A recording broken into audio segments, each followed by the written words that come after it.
This is Dabu 7, and heads up here for some severe weather as we've seen a ramp up of extreme wind coming out of the Pacific Northwest the past couple of days with some insane numbers.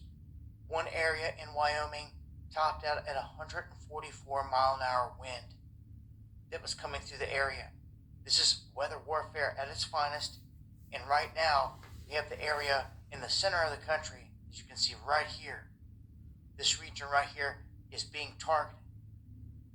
All the areas up here in Idaho, up in Washington, all those regions, extreme wind the past couple of days. So now, a first of its kind ever, particularly dangerous situation for fire weather. And this warning going out for areas of Colorado and the surrounding states. Northern Texas is in this. You have counties that are in several different states here. Oklahoma is within the ring, and so is Kansas, but you really don't see the warnings until you get up into like Colorado. That's the main place where they're warning here. Severe winds, as you can see in the warnings here. Gusts of up to 100 miles an hour. You can see where the humidity sits as well. These gusts are nothing to mess with. I know that part of this storm system, the winds already made their way here where I'm at.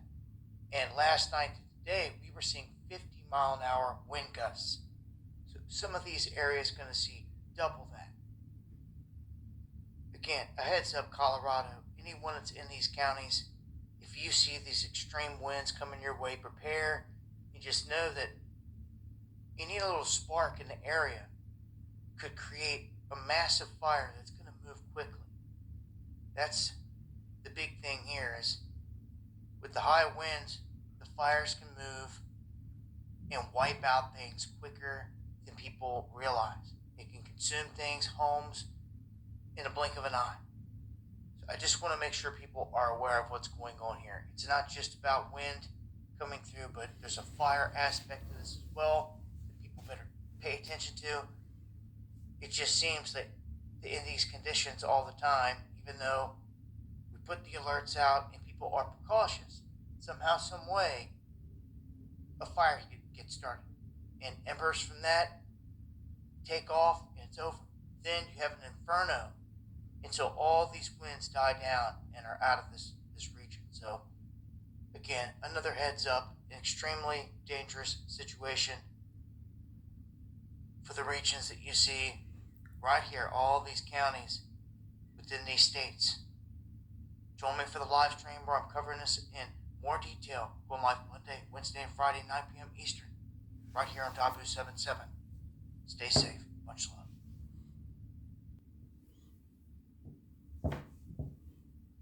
Instead of a beep, you hear a buzz. A red notification flashes on the screen. Transaction denied. You are confused. You know you have money. You just got paid yesterday.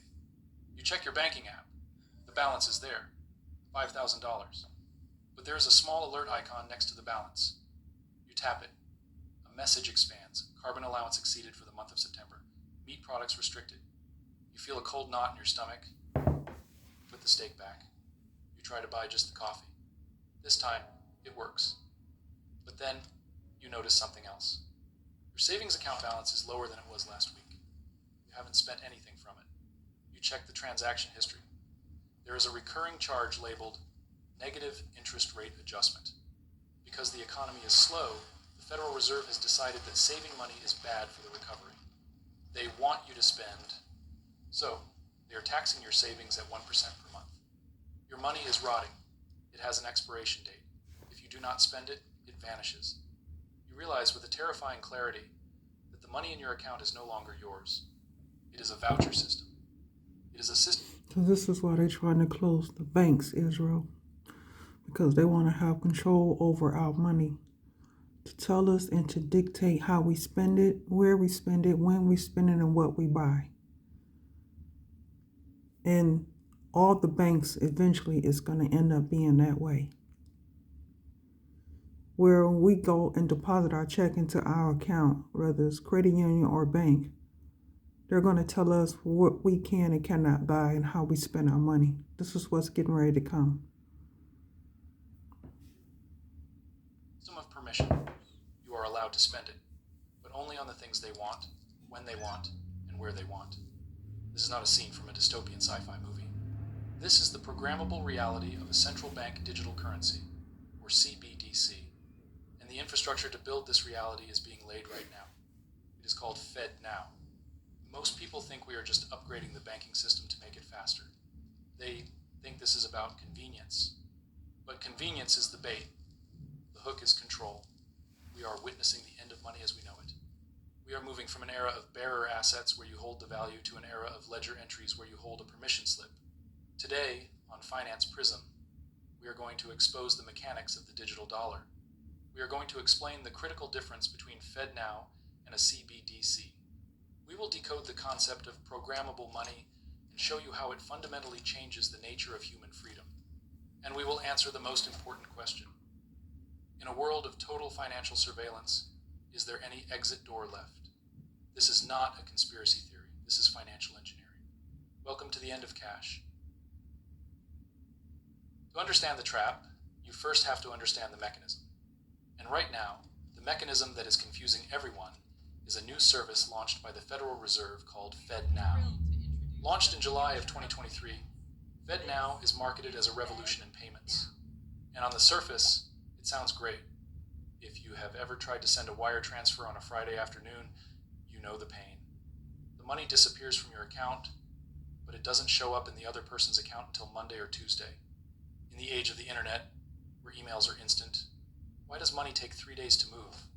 It takes 3 days because the underlying plumbing of the United States banking system, the Automated Clearinghouse, or ACH, was built in the 1970s. It is a batch processing system.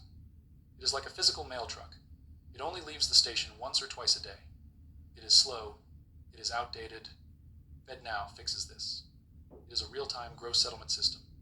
It allows banks to settle payments instantly, 24 hours a day, 7 days a week, 365 days a year. If you send money at 3 a.m. on Christmas morning, it arrives at 3 a.m. and 1 second.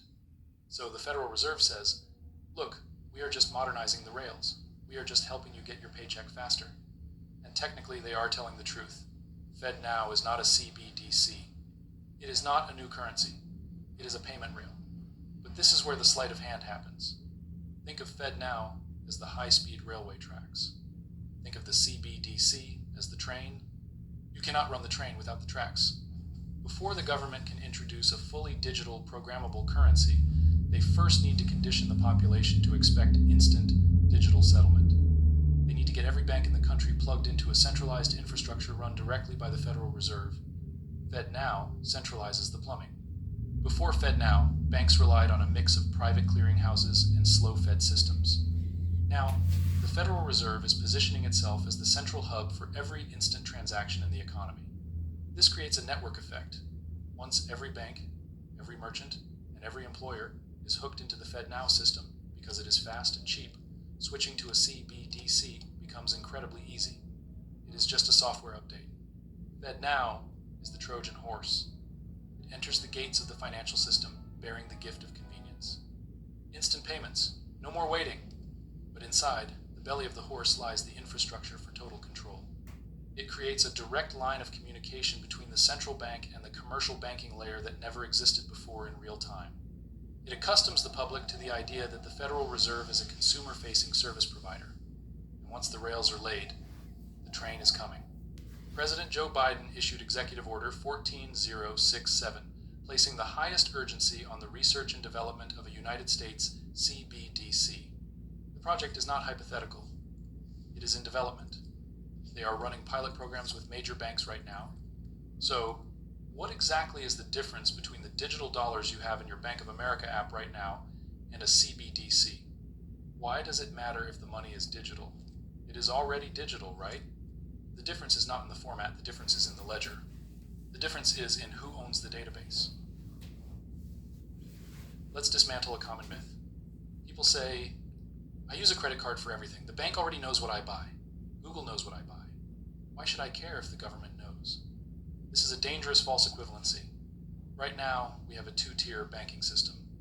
When you deposit money at Wells Fargo or Chase, that is a liability of the commercial bank. The database that records your transactions belongs to a private company. Yes, the government can see that data, but they need a warrant. They need a subpoena. There is legal friction. There is a wall, however thin, between the state and your wallet. With a central bank digital currency, that wall is demolished. ACBDC is a direct liability of the Federal Reserve. The ledger, the list of who owns what and who spent what, is held by the central bank itself. This creates a financial panopticon. The panopticon is a concept of a prison where the guard tower is in the center, and all the cells are arranged in a circle around it. The guard can see into every cell at all times, but the prisoners cannot see the guard. Because the prisoners know they might be watched at any moment, they behave as if they are always being watched. With a CBDC, the Federal Reserve has granular, real-time visibility into every single transaction in the economy. They will know that you bought a bottle of tequila at 4 p.m. on a Tuesday. They will know you donated $50 to a controversial political candidate. They will know you bought ammunition. They will know you bought a book about civil disobedience. Currently, cash provides a buffer. Cash is anonymous. Cash is peer-to-peer.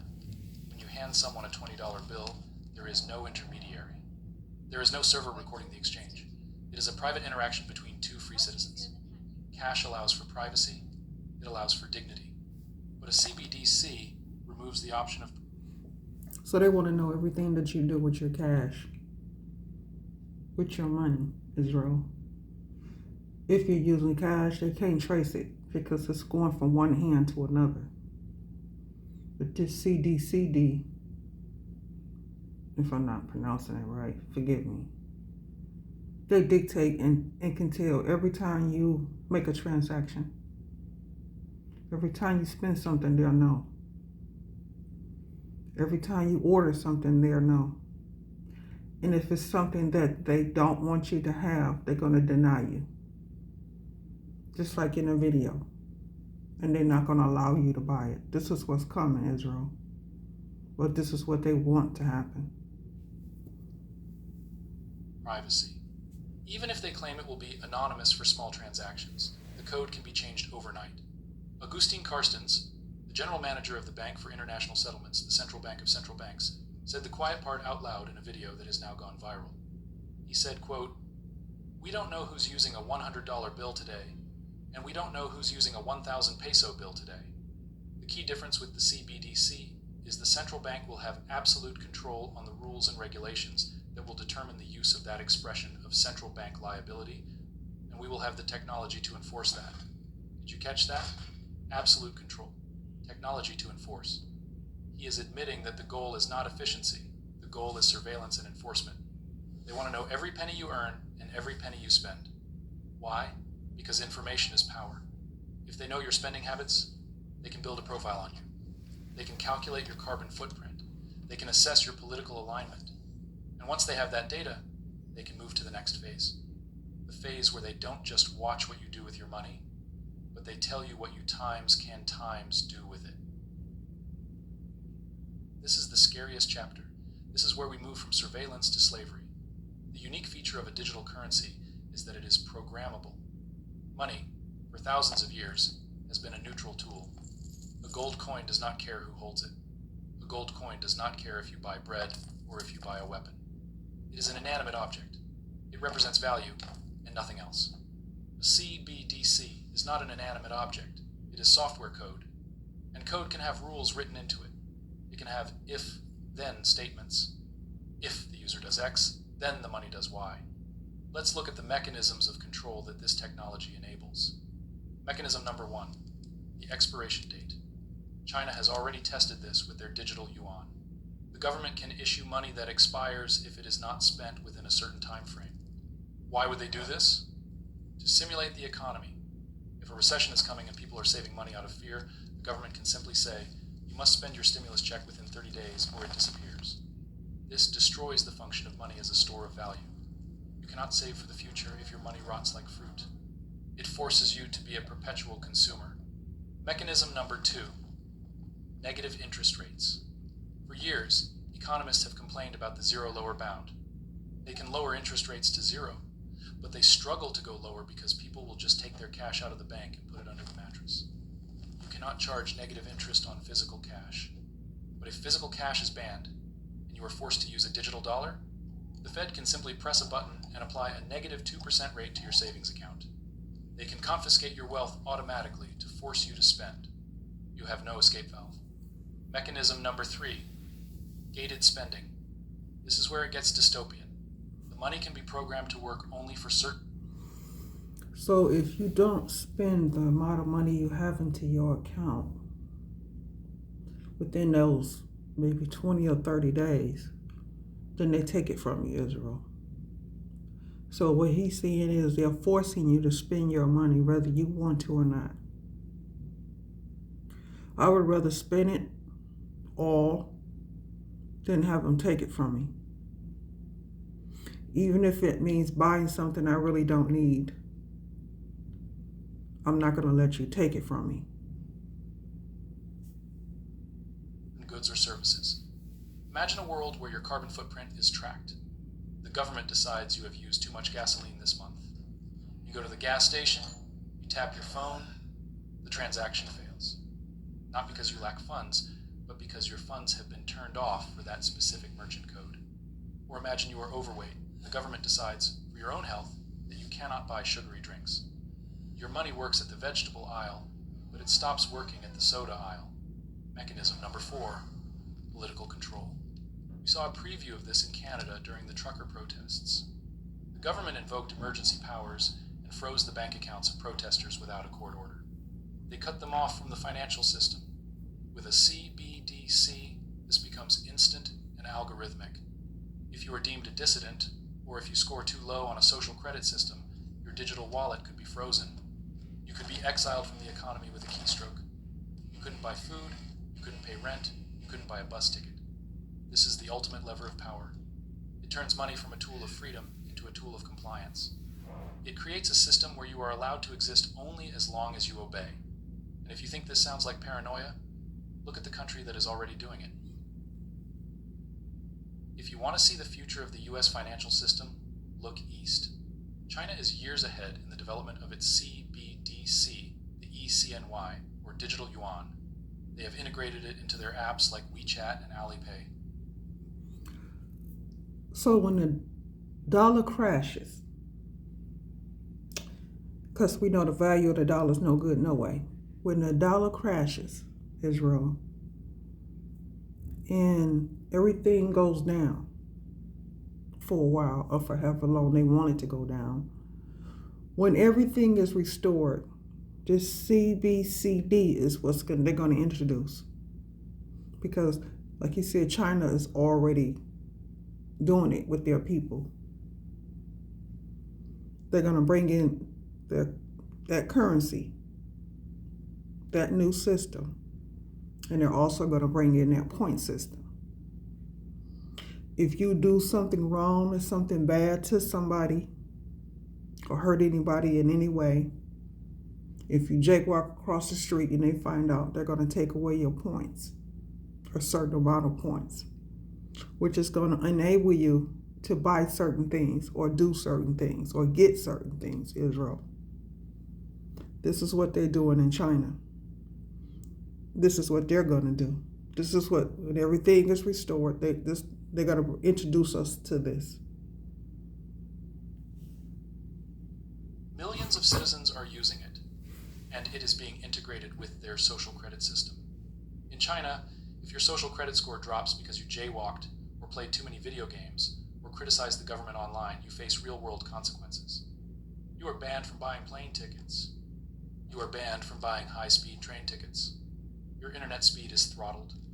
Your access to loans is restricted. The CBDC is the final piece of this puzzle. It closes the loop. It gives the state granular control over the economic behavior of every citizen. They frame it as building trust and enhancing stability. But it is a digital prison. Western central bankers look at China not with horror, but with envy. They see the efficiency. They see the power. Neil Kashkari, the president of the Federal Reserve Bank of Minneapolis, famously said, "I can see why China would do it. If they want to monitor every one of your transactions, you can do that with a CBDC. You can't do that with Venmo. If you want to impose negative interest rates, you can do that with a CBDC. You can't do that with Venmo. He admits the capability. He questions times why, times the US would do it, playing the skeptic. But the Federal Reserve is proceeding with the technology anyway. Project Hamilton, a collaboration between the Boston Fed and MIT, has already built the code base for a high-speed digital dollar. They have proven the technology works. The gun is built. It is sitting on the table. The only question is when they will pick it up. The blueprint is clear. First, introduce the rails. Fed now. Second, introduce the digital wallet for convenience or stimulus distribution. Third, phase out physical cash. Fourth, introduce programmability during a crisis. We need to fight inflation, so we are capping how much meat you can buy. We need to fight a virus, so your money only works within a 5-mile radius of your home to enforce lockdown. Crisis is always the catalyst for control. This brings us to the technological fork in the road. We are entering a digital age. Money times will times become digital. That is inevitable. Paper cash is clumsy in a world of fiber optics. But we have two distinct paths for digital money. One path leads to the CBDC, the centralized surveillance coin controlled by the state. The other path leads to Bitcoin, the decentralized, neutral money controlled by no one. We need to analyze the architectural difference between push money and pull money. ACBDC is pull money or controllable money. The authority has administrative access to your account. They can pull money out, negative rates. They can freeze it. They can revert transactions. You are essentially a user on their database. You have no sovereignty. Bitcoin is push money. It works like digital cash. When you hold the private keys, you are the only person on earth who can move those funds. You push the transaction to the network. No one can reach into your wallet and pull it out. No one can freeze the network. No one can censor your transaction because they don't like your politics. It is permissionless. You do not need an ID to create a Bitcoin wallet. You do not need a credit score. You do not need the approval of a bank manager. It is neutral, like gravity.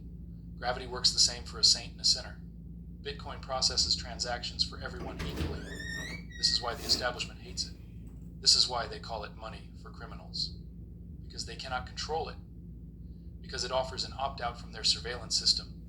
In a world of programmable money, Bitcoin is the only asset that cannot be programmed against your will. It is the only money that cannot be diluted by printing more of it. It is the separation of money and state. The battle of the 21st century is not between capitalism and communism.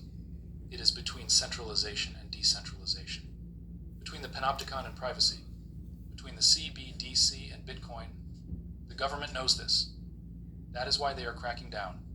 That is why they are implementing Operation Choke Point 2.0, creating immense pressure on banks to cut off crypto companies. They are trying to close the exit doors before they turn on the CBDC system. But before they can trap you in the digital system, they have to kill the analog alternative. They have to kill cash. Look around. The war on cash is already underway. It is subtle, but it is relentless. Step 1. Inconvenience. Banks are closing branches and ATMs at a record pace. Have you tried to withdraw $5,000 in cash recently? They treat you like a criminal. They ask questions. What is this for? Why do you need cash? They make you fill out forms. They make you wait. They are adding friction to the physical world to push you into the digital world. Step 2. Limits. Countries around the world are lowering the limit on legal cash transactions. In France, you cannot pay more than 1,000 euros in cash. In Israel, they are aggressively restricting cash usage. In the UK, they are removing cash acceptance from public transport. The narrative is always, cash is for drug dealers and tax evaders. If you are a good citizen, you use digital. Step 3, the coin shortage. Hello. Remember the signs during the It is, pandemic? National coin shortage. Please use card. 90919. Whether it was real or managed, it accelerated the habit of digital payment. Businesses stopped accepting cash. Card-only signs are popping up everywhere. Stadiums, festivals, coffee shops. Step 4, inflation. This is the invisible killer of cash. As inflation destroys the purchasing power of the dollar, the physical bills become less useful. A $100 bill today buys what $20 bought a few decades ago, yet they do not print $500 bills or $1,000 bills. They keep the denominations small to make carrying large amounts of value in cash physically difficult. To buy a used car in cash, you need a backpack. It becomes impractical. This is a coordinated effort to herd the sheep into the digital pen. Once cash is gone, there is no anonymity. There is no offline transaction. Every exchange of value must pass through the digital turnstile of the state. And once everyone is through the turnstile, they can lock the gate.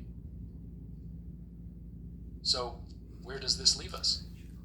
The future looks like a bifurcation. On one side, the masses will drift into the CBDC system. They will accept the convenience of FedNow. They will accept the universal basic income stimulus checks that come with strings attached. They will live in a world where their financial lives are transparent to the state, and their purchasing power is managed by algorithm.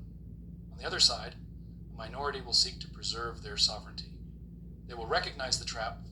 So, what is the exit strategy? How do you protect yourself? First, maintain optionality. Do not keep 100% of your wealth in the banking system.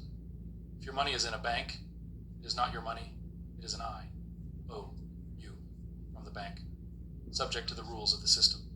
Second, own bearer assets. A bearer asset is something you own simply by holding it. Physical gold and silver are bearer assets. If you have a gold coin in your hand, you do not need electricity or the internet to own it. It has value outside of the banking system. It is insurance against the death of the dollar. Third, understand the digital lifeboat. Bitcoin, when held in self-custody, meaning you hold your own private keys on a hardware wallet, is a digital bearer asset. It allows you to transport wealth anywhere in the world without permission. It allows you to transact with others who have opted out. It is the only money that is specifically designed to resist the censorship of a CBDC. Fourth, use cash. While you still can, use cash for local transactions. Support businesses that accept cash. Keep a stash of physical cash at home for emergencies. Cash is the vote for privacy. Every time you swipe a card, you are voting for the surveillance state. The transition to a digital currency is the single biggest change to the monetary system since we went off the gold standard in 1971. It changes the relationship between the citizen and the state. It turns the citizen from a master into a subject. The technology is neutral. It could be used for good. It could be used to stop corruption, to track government spending, to create transparency for the elites. But history tells us that power never uses surveillance to watch itself. It uses surveillance to watch you. The end of cash is coming, the infrastructure is being built, the FedNow rails are live. The question is not if it will happen. The question is, will you be dependent on their system when they flip the switch? Or will you have built your own independence? This is Finance Prism. We exist to shine a light on the mechanics of the financial system so you can navigate it with open eyes. If this deep dive helped you understand the stakes of the digital dollar, hit that subscribe button. We will keep tracking the development of FedNow and the CBDC agenda. And I want to hear from you in the comments. What scares you more? The loss of privacy with a CBDC or the loss of purchasing power through inflation? Do you think the US government will eventually ban cash completely? Let us know your thoughts below. Stay liquid, stay private, and stay sovereign.